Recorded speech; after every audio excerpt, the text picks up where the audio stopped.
హైదరాబాద్ నగరవాసులు ఎదుర్కొంటున్న ప్రధాన సమస్య ట్రాఫిక్. కొన్ని ప్రాంతాల్లో గంటల తరబడి ట్రాఫిక్ సిగ్నల్ వద్ద వేచి చూడాల్సిన పరిస్థితి.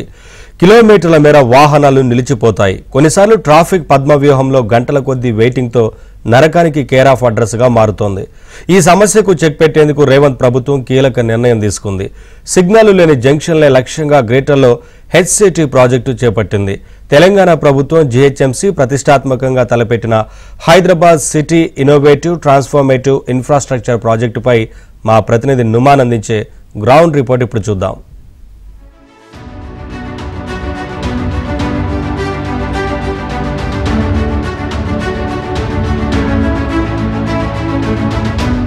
గ్రేటర్ హైదరాబాద్ ను సిగ్నల్ ఫ్రీ సిటీగా మార్చడమే లక్ష్యంగా ఇటు ప్రభుత్వం అడుగులు వేస్తుంది.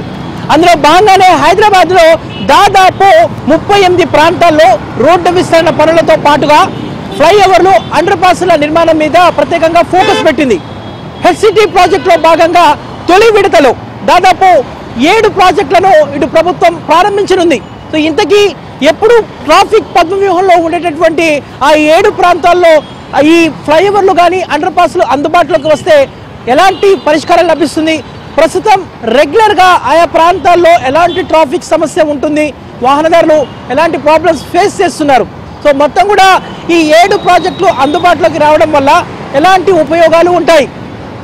హైదరాబాద్ నగరంలో తెలంగాణ ప్రభుత్వం ఎంతో ప్రతిష్టాత్మకంగా చేపట్టినటువంటి హెచ్సిటీ ప్రాజెక్టుపై ఏబిఎన్ స్పెషల్ గ్రౌండ్ రిపోర్ట్ ఇప్పుడు మనం చూద్దాం.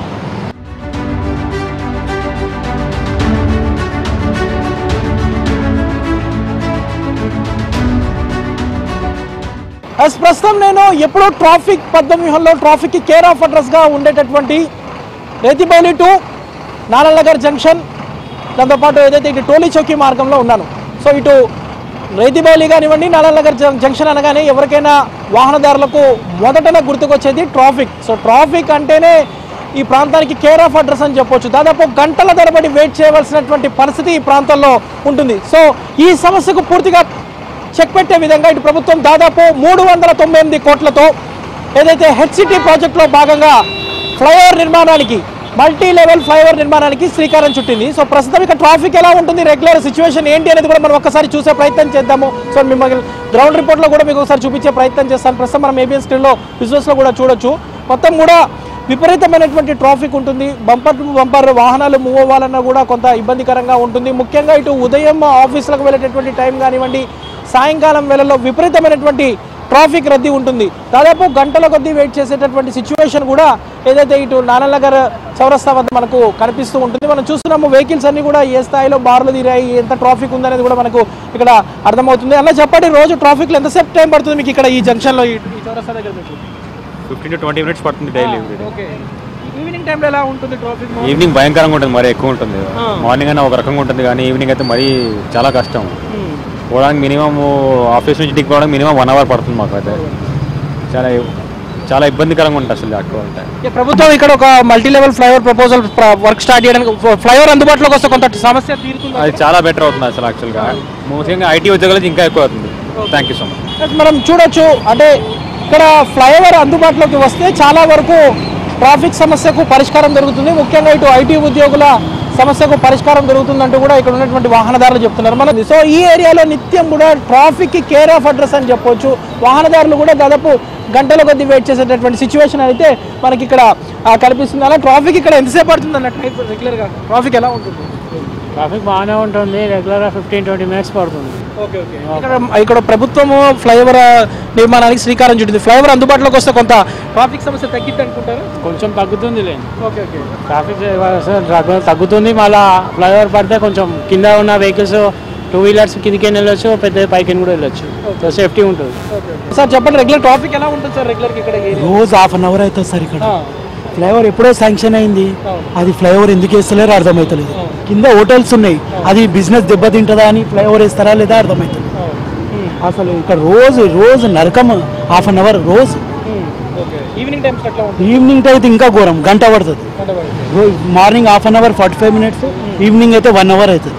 ఈ రేతిబౌలి నుంచి ఏదైతే నాలనగర్ వరకు ప్రభుత్వం కొత్తగా ఫ్లైఓవర్ ప్రారంభించాలనుకుంటుంది. ఫ్లైఓవర్ ఒకవేళ చేస్తే బాగుంటుందా? చాలా బాగుంటుంది సార్. ఎప్పుడో చేయాల్సింది, అసలు 5 years బ్యాకే చేయాల్సింది, ఇంకా ఫ్లైఓవర్ రాలేదు. ఇక్కడ ఫ్లైఓవర్ అందుబాటులోకి వస్తే కనుక పూర్తి స్థాయిలో చాలా వరకు ట్రాఫిక్ సమస్యకు పరిష్కారం జరుగుతుందంటూ కూడా వాహనదారులు చెప్తున్నారు. నిత్యం కూడా ఈ ట్రాఫిక్ పథవ్యూహంలో బయటికి వెళ్ళాలంటే మాత్రం నరకయాతన పడుతున్నాము, గంటల కొద్దీ వెయిట్ చేయవలసినటువంటి పరిస్థితి ఉంటుందంటూ కూడా వాహనదారులు చెప్తున్నటువంటి పరిస్థితి.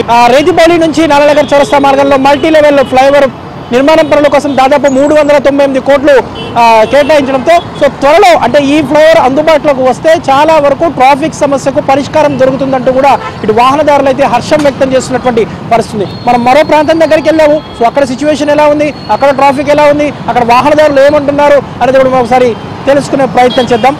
పదండి మరి.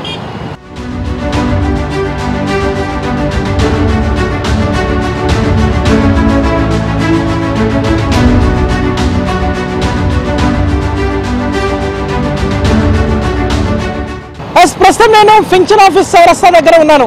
సో ఇటు ఫంక్షన్ ఆఫీస్ అనగానే కూడా ఇది ట్రాఫిక్ కేర్ ఆఫ్ అడ్రస్ అని చెప్పవచ్చు. ఇటు జూబ్లీ హిల్స్ బంజారా హిల్స్కి వెళ్ళడానికి ఒక ప్రధానమైనటువంటి రోడ్డు మార్గం. సో ఇటు పంజాగుట్టకు వెళ్ళాలన్నా మెహదీపట్నంకు వెళ్ళాలన్నా కూడా ఇది ఒక జంక్షన్ ఏరియా అని చెప్పవచ్చు. సో నిత్యం కూడా ఈ ఏరియాలోకి వాహనాలు రావాలంటేనే మొత్తం ట్రాఫిక్ పథవ్యూహంలో ఉంటాయి. నలువైపుల నుంచి వచ్చేటటువంటి వాహనాలతో నిత్యం కూడా దాదాపు కిలోమీటర్ల మేర వాహనాలన్నీ కూడా బారులు తీరుతూ ఉంటాయి. సో ఈ ఏరియాలో కూడా ప్రభుత్వము ఫ్లైఓవర్ నిర్మాణానికి శ్రీకారం చుట్టింది. ముందుగా రోడ్డు విస్తరణ పనులు, దాంతోపాటు ఫ్లైఓవర్ నిర్మాణ పనులకైతే శ్రీకారం చుట్టినటువంటి పరిస్థితి. ప్రస్తుతం మన గ్రౌండ్ లెవెల్లో సిచ్యువేషన్ ఏ విధంగా ఉంది ఏంటనేది కూడా మనం చూసే ప్రయత్నం చేద్దాము. సో రెగ్యులర్గా కూడా ఇక్కడ వాహనాలన్నీ కూడా విపరీతంగా బారులు తీరేటటువంటి పరిస్థితి ఉంటుంది. చెప్పండి, ట్రాఫిక్ ఎలా ఉంటుంది రోజు ఈ ఏరియాలో? దారుణంగా ఉంటుంది రోడ్డు. ఎంతసేపు పడుతుంది బయటికి వెళ్ళాలంటే? చల్ ఇక్కడ రావడానికి మినిమం 1/2 hour పడుతుంది నుంచి ఇక్కడ రావడానికి. ఈ రూట్ చాలా ట్రాఫిక్, ఈవినింగ్ కానీ మార్నింగ్ కానీ చాలా ఎక్కువ. ఈవినింగ్ టైం ఇంకా దారుణం ఉంటుంది. మార్నింగ్ అన్న ఓకే రైట్ అనుకుంటే ఈవినింగ్ టైంలో ఇంకా ఎక్కువ, చాలా రద్దీ. ఒక రైడ్ కొట్టడానికే మాకు 1 hour పైన పడుతుంది. ఇక్కడ నుంచి వెళ్ళి జస్ట్ అక్కడ నుంచి ఇడికి అపోలో నుంచి ఇడికి రావడానికే మనకి 1 hour పడుతుంది. ఫ్లైఓవర్ అందుబాటులోకి వస్తే ట్రాఫిక్ తగ్గిద్దంటారా? వస్తుంది, కొంచెం బెటర్ అనిపించేస్తుంది.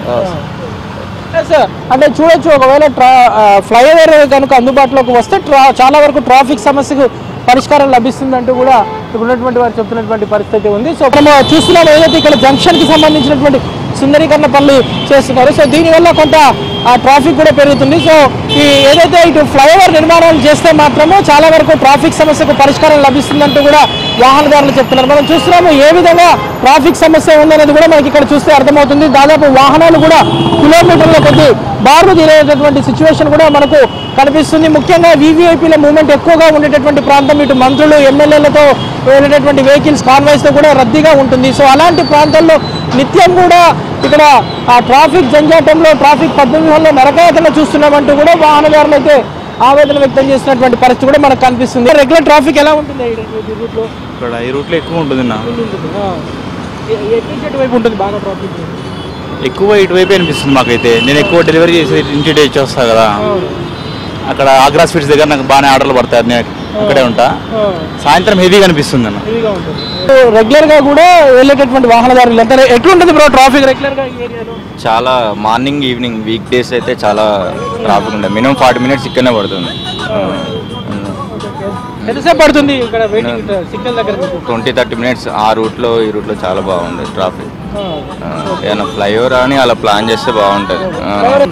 ఇది సిచ్యువేషన్. మొత్తానికైతే ఇటు వాహనదారులు చాలా వరకు మాత్రం ఫ్లైఓవర్ వేస్తే కొంత ట్రాఫిక్ సమస్యకు పరిష్కారం లభిస్తుందని చెప్తున్నారు. మనం ఫంక్షన్ ఆఫీస్ దగ్గర సిచ్యువేషన్ చూసాము, ఇక్కడ ఏ విధంగా ట్రాఫిక్ ఉంది ఏంటనేది కూడా చూసాము. సో ప్రభుత్వం మాత్రం ఎక్కడెక్కడ జంక్షన్లలో ఎక్కువ ట్రాఫిక్ జామ్ అవుతుందో ఆ ప్రాంతాలను గుర్తించింది. దాదాపు 7 ప్రాంతాలను గుర్తించి మొదటి విడతలో ఆ ప్రాంతాల్లో ఏదైతే ఫ్లైఓవర్లు, దాంతోపాటు అండర్ పాస్లు, రోడ్డు విస్తరణ పనుల మీద ప్రత్యేకంగా ఫోకస్ పెట్టింది. అందులో భాగంగానే ఫంక్షన్ ఆఫీస్ ఏరియాలో ఇప్పటికీ ఇటు ఏదైతే పనులైతే ప్రారంభించే విధంగా కూడా ప్రభుత్వం చర్యలు ప్రారంభించినటువంటి సిచ్యువేషన్ అయితే మనకు కనిపిస్తుంది. మనం మరో ప్రాంతానికి వెళ్దాము, అక్కడ సిచ్యువేషన్ ఏ విధంగా ఉంది ఏంటనేది కూడా చూసి తెలుసుకునే ప్రయత్నం చేద్దాం. పదండి మరి.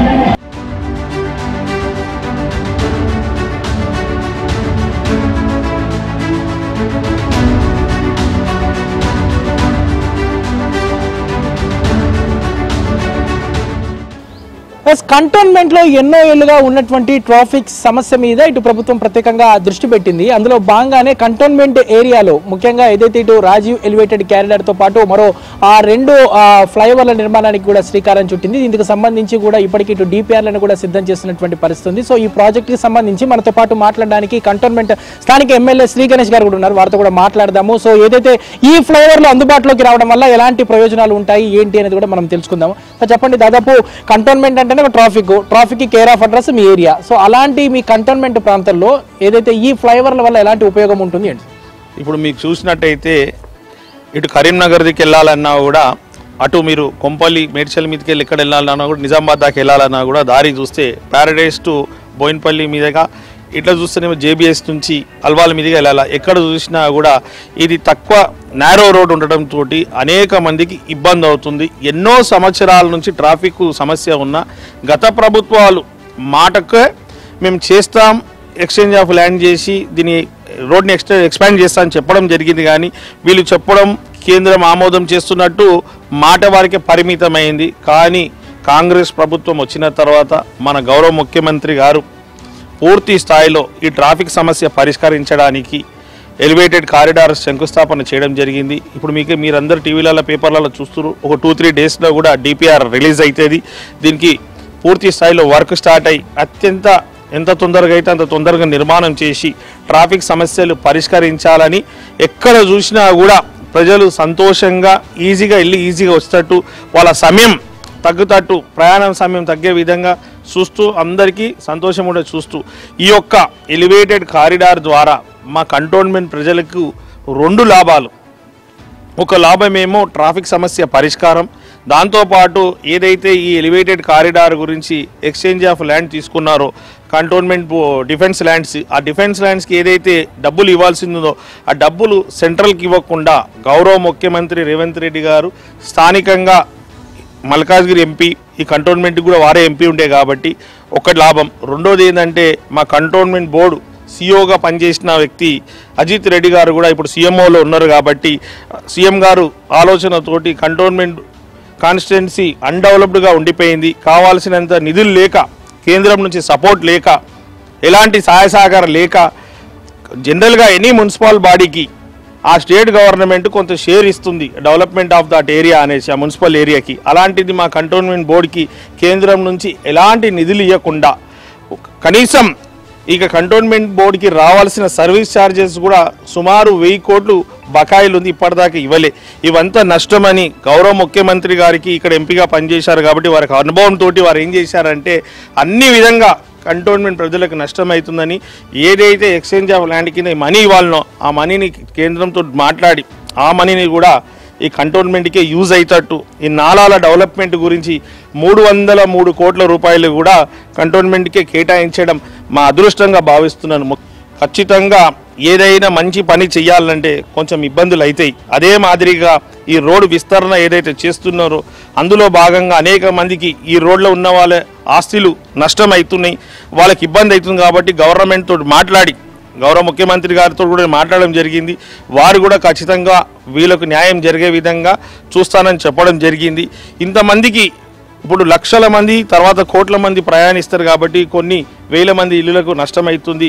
అది నేను కూడా బాధపడుతున్నాను. కానీ తప్పనిసరిగా ఇప్పుడు ట్రాఫిక్ పెరిగిపోతుంది, జనాభా పెరుగుతుంది, బండ్లు పెరుగుతున్నాయి, అన్ని రోడ్ల మీద ఉంటుంది కాబట్టి ఉన్న రోడ్లు సరిపోతలేదు. కాబట్టి ఎప్పటికప్పటికి ఒక సటన్ కొన్ని సంవత్సరాల తర్వాత రోడ్డు విస్తరణలు చేయకుంటే ఇబ్బందికరమైన పరిస్థితి. కాబట్టి దూరపు దృష్టితో జరుగుతున్న పరిస్థితులను దృష్టిలో ఉంచుకొని గౌరవ ముఖ్యమంత్రి రేవంత్ రెడ్డి గారు ఈ చొరవ తీసుకోవడం చాలా హర్షణీయం. వారికి హృదయపూర్వకంగా ధన్యవాదాలు.